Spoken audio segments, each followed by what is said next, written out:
মুহূর্তে মুহাম্মদের দুই মেয়েকে তালাক দিয়ে দাও, তালাক দিয়ে মুহাম্মদের ঘাড়ে নিয়ে কি করো, দিয়ে আসো তার দুই মেয়েকে। নাউজুবিল্লাহ। বাবার কথা শুনে তার দুই ছেলে ওতবা ওতাইবা তাদের স্ত্রীদেরকে তালাক দিয়ে দিলেন। রাসূল সাল্লামের কাছে তারা চলে গেলেন। রাসূল সাল্লাম অনেক মর্মাহত হলেন, অনেক কষ্ট পেলেন। পরবর্তী সময় এই দুই মেয়েকে পরবর্তী সময়ে পর্যায়ক্রমে ওসমান ইবনে আফফান রাদিয়াল্লাহু তাআলা আনহুর কাছে তারা বিবাহিত হন। সুবহানাল্লাহ। এই জন্য ওসমান রাদিয়াল্লাহু তাআলা আনহুকে বলা হয় জিন নুরাইন। কি বলা হয়? জিন নুরাইন বলা হয়।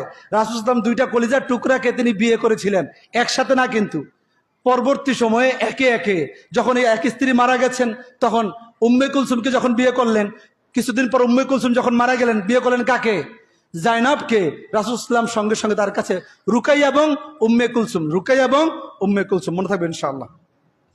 তো শুধু এতটুকুই না, রাসূল সাল্লামের ছেলে আব্দুল্লাহ, রাসূল সাল্লামের বাবার নাম কি ছিল? আব্দুল্লাহ। রাসূল তার ছেলের নামও কি রাখছেন? আব্দুল্লাহ রাখছেন। রাসূলের খাদিজার গর্ভজাত সর্বশেষ সন্তান আব্দুল্লাহ যখন পৃথিবী থেকে বিদায় নিলেন, ইন্তেকাল করলেন, রাসূলের আপন চাচা আবু লাহাব সে বাগবাগ হয়ে খুশিতে সকলের কাছে গিয়ে বলছে, এই জানো মুহাম্মদ এখন আফতার, মুহাম্মদ এখন আফতার, লেজ কাটা, নির্বংশ। নাউজুবিল্লাহ। তৎকালীন সময়ে যাদের পুত্র সন্তান ছিল না তাদেরকে কি বলা হতো? আরবদের পরিভাষায় কি বলা হতো? আফতার, মানে লেজ কাটা, মানে নির্বংশ, যার বংশের বাতি জ্বালানোর কেউ নাই, তাকে তারা এই নামে কি করতেন? অভিহিত করতেন। আরো আগে একটু চমৎকার একটা তথ্য দিই আপনাদেরকে। এ আবু লাহাব সে আবু লাহাব যিনি রাসূল সাল্লাল্লাহু আলাইহি ওয়াসাল্লামের জন্মের কথা শুনে তিনি মক্কার অলিতে গলিতে দৌড়িয়ে দৌড়িয়ে প্রত্যেকটা মানুষের কাছে কাছে খুশির চোটে গিয়ে বলছেন, এই তোমরা শোনো, তোমরা শোনো, আমার ছোট ভাই আব্দুল্লাহর বংশ রক্ষা হয়েছে, তার বংশে একটা ফুটফুটে সন্তান জন্ম নিয়েছে। এই আবু লাহাব রাসূলের জন্মে খুশি, কিন্তু রাসূল সাল্লাল্লাহু আলাইহি ওয়াসাল্লামের জন্মে খুশি। সে এমন খুশি হয়েছে, সে খুশি হয়ে তার দাসী সুয়াইবাকে সে আজাদ করে দিয়েছে, মুক্ত করে দিয়েছে। তার দাসী সুয়াইবা যখন এসে রাসূলের কাছে, তার মনিবের কাছে, আবু লাহাবের কাছে এসে বললেন যে আপনার ছোট ভাই আব্দুল্লাহর স্ত্রীর গর্ভে সন্তান এসেছে দুনিয়াতে, সে এই খুশিতে বাগবাগ হয়ে তার দাসীকে পর্যন্ত আজাদ করে দিয়েছে, মুক্ত করে দিয়েছে। কিন্তু এই আবু লাহাব চিরস্থায়ী কি? জাহান্নামী। চিরস্থায়ী কি? জাহান্নামী। আমাদের এই জামানায়ও দেখবেন এক শ্রেণীর মুসলিম আছেন যারা রাসূলের জন্ম নিয়ে খুশি, রাসূল সাল্লাল্লাহু আলাইহি ওয়াসাল্লামের জন্মেতে তারা খুশি, তারা মিষ্টি খাবে, তারা আনন্দ ফুর্তি করবে, তারা ঢাক ঢোল পিটাবে, জন্মে খুশি। কিন্তু রাসূল যা নিয়ে এসেছেন তা তারা মানতে রাজি না। ঠিক কিনা? কথা বুঝেন নাই? রাসূল সাল্লাল্লাহু আলাইহি ওয়াসাল্লাম যে আদর্শ নিয়ে এসেছেন, রাসূল সাল্লাল্লাহু আলাইহি ওয়াসাল্লাম যে হিকমা, যে শিক্ষা নিয়ে এসেছেন, এই শিক্ষা তারা নিবে না। কিন্তু তারা খুশি কিসে? রাসূলের জন্মে খুশি। আবু লাহাব যেমন রাসূলের জন্মে খুশি হয়েছিল, বিরোধিতা করে নাই। যখন রাসূল সাল্লাল্লাহু আলাইহি ওয়াসাল্লাম তাওহীদের দাওয়াত দিলেন, সঙ্গে সঙ্গে আবু লাহাব রাসূল সাল্লাল্লাহু আলাইহি ওয়াসাল্লামের বিরুদ্ধে দাঁড়িয়ে গেলেন। ঠিক আমাদের এই জামানায়ও কিছু মুসলিম আছে এমন যারা রাসূলের জন্মে খুশি, যারা রাসূলের জন্মে মিলাদ পড়ে, দরুদ পড়ে, যারা রাসূলের জন্মে খুশি হয়ে মিষ্টি খায়, অনেক কিছু তারা করে। কিন্তু রাসূল যে সুন্নাহ রেখে গেছেন, যে আদর্শ রেখে গেছেন, যে আমল আমাদেরকে দিয়েছেন, সেই সুন্নাহ, সেই আদর্শ, সেই আমল তারা গ্রহণ করতে রাজি না। ঠিক কিনা? যারা এই আমল করে, যারা রাসূলকে ফলো করে, তারা আবার তাদেরকে গালি দেয় ওয়াহাবি, লামাযহাবি, ইহুদি খ্রিস্টানদের দালাল। ঠিক কিনা? তারাই গালি দেয়, টেনে ছিঁড়ে ফেলবে।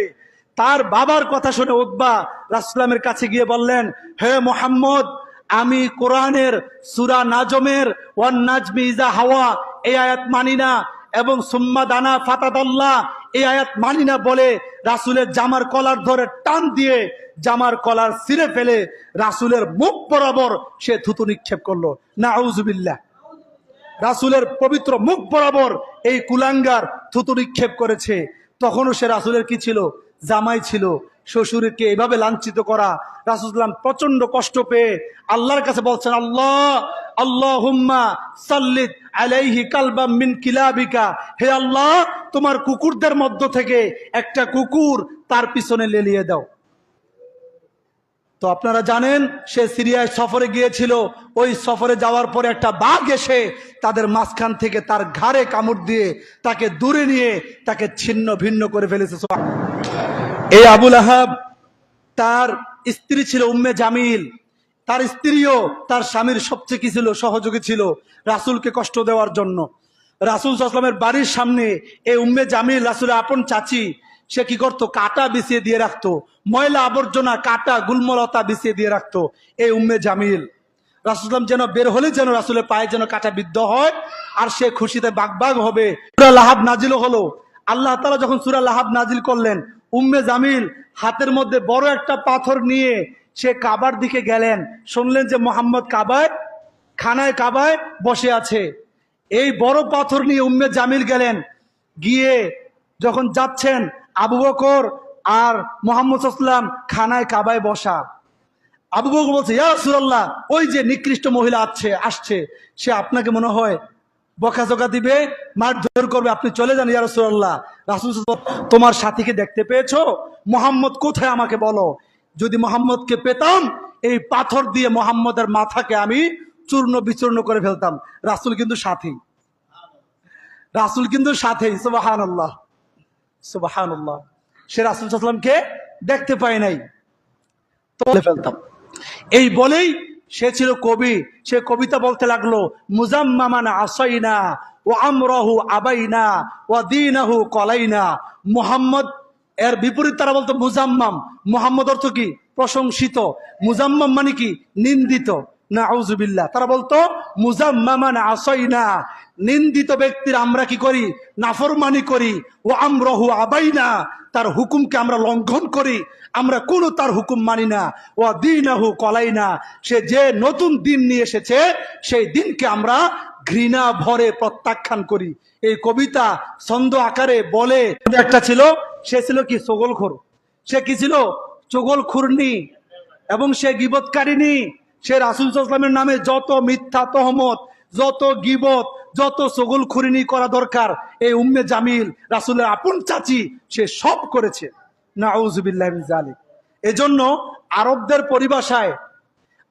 পরিভাষায় যারা চগলখুরি করে, যারা গীবতের মাধ্যমে সমাজে পরিবারে যারা ভাঙন সৃষ্টি করে, ভাই ভাইয়ের ভিতরে এই ভ্রাতৃত্বের বন্ধনকে যারা ছিন্ন করার জন্য চগলখুরি করে, তাদেরকে আরব দেশের পরিভাষায় বলা হয় হাম্মালাতাল হাতব, মানে খড়ি বহনকারিনী, ইন্ধন বহনকারিনী। আল্লাহ তাআলা এই আরবদের বাকৃতিটা আল্লাহ তাআলা কোরআনে তুলে ধরেছেন। ওয়ামরাতুহু, জাহান্নামে তার স্ত্রীও যাবে, হাম্মালাতাল হাতব, সে হচ্ছে খড়ি বাহক, লাকড়ি বাহক। মানুষ লাকড়ি সংগ্রহ করে, শুকনা কাঠ লাকড়ি সংগ্রহ করে কি করে? আগুন জ্বালায় না? কথা বলে না কেন? আগুন জ্বালায় না? আগুন জ্বালায়। তো তৎকালীন আরবদের সিস্টেম ছিল, তারা বলতেন যারা চগলখুরি, গীবত, মিথ্যা তহমত দিয়ে পরিবারগুলো ভেঙে ফেলে, ভাই ভাইয়ের ভিতরে দ্বন্দ্ব লাগিয়ে দেয়, জালের ভিতরে জালের দ্বন্দ্ব লাগিয়ে দেয়, বউ শাশুড়ির যুদ্ধ বাঁধিয়ে দেয়, সমাজের মধ্যে একটা মারামারি হানাহানি ফিতনা ফাসাদে যারা সৃষ্টি করে, তাদেরকে আরবদের বাকৃতি অনুযায়ী ওই তাদের শব্দালঙ্কারের পরিভাষায় তাদেরকে বলা হয় হাম্মালাতাল হাতব, সমাজে যে আগুন লাগিয়ে দেয়। আল্লাহ তাআলা এই মন্দ লকবটা আল্লাহ তার চাচির শানে আল্লাহ বলছেন, রাসূল সাল্লাল্লাহু আলাইহি ওয়াসাল্লামের চাচির শানে, ওয়ামরাতুহু হাম্মালাতাল হাতব, সে ধ্বংস হবে, সে ছারখার হয়ে যাবে, সে খড়ি বহন করত, রাসূল সাল্লাল্লাহু আলাইহি ওয়াসাল্লামের নামে সে মিথ্যা তহমত দিত। তো আল্লাহ তাআলা যে বললেন, আবু লাহাব বদর যুদ্ধের এক সপ্তাহ পরে, বদর যুদ্ধ যখন হয়েছে, কুফফাররা যখন মার খেয়েছে, তারা যখন নাস্তানুবাদ হয়েছে মুসলিমদের হাতে, তখন এই খবর তার কানে আসলো। কানে আসার পরে এক সপ্তাহের মধ্যেই তার গলার মধ্যে একটা স্মল পক্স বা গুটি বসন্ত বলা হয়, স্মল পক্স বা গুটি বসন্ত, এটা তৎকালীন সময়ে এই রোগটাকে কি বলা হতো? মহামারী হিসেবে লোকেরা ধারণা করতো এটা মহামারী। তো যখন তার গলায় একটা গোটা উঠলো, ওই গোটা থেকে আস্তে আস্তে তার পুরা জিসিম, তার পুরা বডি, তার পুরা দেহ আস্তে আস্তে ছড়াতে লাগলো, পচতে লাগলো, পচে পচে তার শরীর থেকে মাংসগুলো খসে পড়তে লাগলো। সুবহানাল্লাহ। এভাবে যখন মানুষ দুর্গন্ধের চোটে তার কাছে যাচ্ছে না, তার দুর্গন্ধে তার সন্তান মালুহু, তার মাল, তার সামানা, তার উত্তরাধিকার সূত্রে সে যা পেয়েছে এবং তার সন্তান সন্ততি। ওমা কাসাবের ব্যাখ্যায় রাইসুল মুফাসসিরিন আব্দুল্লাহ বিন আব্বাস রাদিয়াল্লাহু তাআলা আনহু তিনি বলছেন, আপনার আবু দাউদের 3533 নম্বর হাদিস, ইবনু মাজার 2299 নম্বর হাদিস, এই হাদিসটি মেশকাতে এসেছে।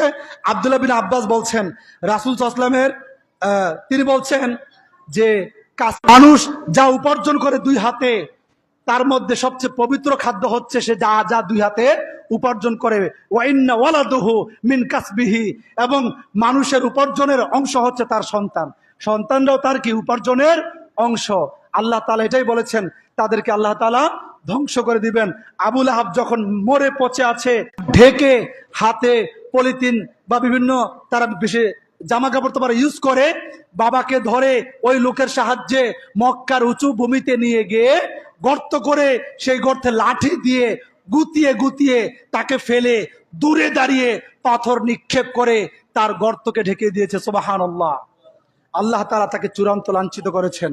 আল্লাহ তাআলা তাকে বেইজ্জতি করে, অপমানিত, অপদস্থ করে আল্লাহ তাআলা তাকে দুনিয়া থেকে বিদায় করেছেন। আল্লাহ তাআলা আমাদের সকলকে এই বিষয়গুলো বুঝার এবং আমল করার তৌফিক দান করুন। সকলে বলে আমি। নিজেকে নিজে অনেক সম্মানী ভাবত, অথচ কিয়ামত পর্যন্ত যতদিন এই দুনিয়া থাকবে, যতদিন সূর্য উঠবে, যতদিন সূর্য ডুববে, ততদিন পৃথিবীর বিভিন্ন প্রান্ত থেকে আশহাদু আন্না মুহাম্মাদুর রাসূলুল্লাহ আওয়াজ আসবে কি আসবে না? বলেন, আসবে কি আসবে না? আসবে ইনশাআল্লাহ। পৃথিবী যতদিন থাকবে, আসমান যতদিন আছে, জমিন যতদিন আছে, ততদিন আশহাদু আন্না মুহাম্মাদুর রাসূলুল্লাহ এই আওয়াজ গুঞ্জরিত হবে। সুবহানাল্লাহ। আল্লাহ এটাই বলেছেন, ওয়ারাফা'না লাকা যিকরাক, হে নবী তোমার জিকিরকে, তোমার স্মরণকে আমি বিশ্বব্যাপী করে দিব। সুবহানাল্লাহ। আল্লাহ তাআলা তাদেরকে লাঞ্ছিত করেছেন, আল্লাহ তাআলা আমাদের রাসূলকে রক্ষা করেছেন, তার ইজ্জত রক্ষা করেছেন। এখন আমরাও আমাদের রাসূলের উত্তরসূরি, ঠিক কিনা? আমরা আমাদের রাসূলের ইলমের উত্তরসূরি, তার দ্বীনের আমরা উত্তরসূরি। জীবনের চাইতে, নিজের সম্পদের চাইতে কোরআন এবং সহিহ হাদিসকে বেশি মূল্যায়ন করে, ঠিক কিনা? ইনশাআল্লাহ আমাদের এই সংগ্রাম চলবে ইনশাআল্লাহ। আল্লাহ তাআলা আমাদের সকলকে আল্লাহ রাসূলের রেখে যাওয়া আদর্শকে ধারণ করে সমাজে আল্লাহর কোরআনের তাওহীদ প্রতিষ্ঠা করার তৌফিক দান করুন। সকলে বলে আমিন। আল্লাহ তাআলা আমাদের সকলকে আগে ভাগে মসজিদে এসে এই মূল্যবান খুতবাগুলো শ্রবণ করে আমাদের ঈমান আকীদাকে মজবুত করার তৌফিক দান করুন। সকলে বলে আমিন।